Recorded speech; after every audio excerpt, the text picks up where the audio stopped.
এই পাল্লাটা রক্তে রঞ্জিত। অসুস্থতাজনিত কারণে মারা গেছেন ত্রয়োদশ জাতীয় সংসদ নির্বাচনে শেরপুর ৩ আসনের জামায়াত মনোনীত প্রার্থী নুরুজ্জামান বাদল।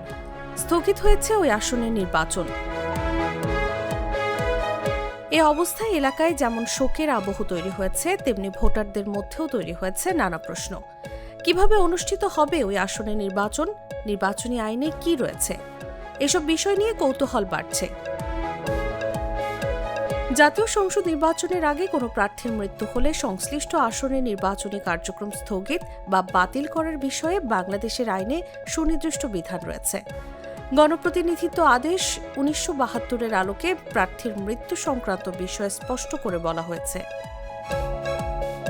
গণপ্রতিনিধিত্ব আদেশ ১৯৭২-এর অনুচ্ছেদ ১৭-এর ১ উপধারায় বলা হয়েছে, যদি মনোনয়নপত্র প্রত্যাহারের সময়সীমা পার হওয়ার পর এবং গণভোটের আগে কোনো বৈধভাবে মনোনীত প্রার্থী মৃত্যুবরণ করেন, তবে সংশ্লিষ্ট আসনের নির্বাচনী কার্যক্রম তাৎক্ষণিকভাবে বাতিল বা স্থগিত করতে হবে। এক্ষেত্রে প্রার্থীকে অবশ্যই নির্বাচন কমিশন কর্তৃক বৈধ প্রার্থী হিসেবে স্বীকৃত হতে হবে।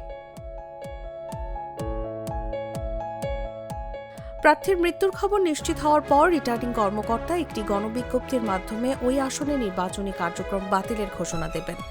সংশ্লিষ্ট আসনে নতুন করে নির্বাচনের জন্য পুনরায় তফসিল ঘোষণা করা হবে।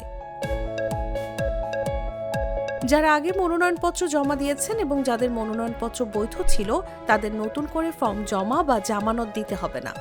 শুধুমাত্র নতুন প্রার্থীরা সেখানে অংশ নিতে পারবেন। নিউজ ডেস্ক, জাগো নিউজ।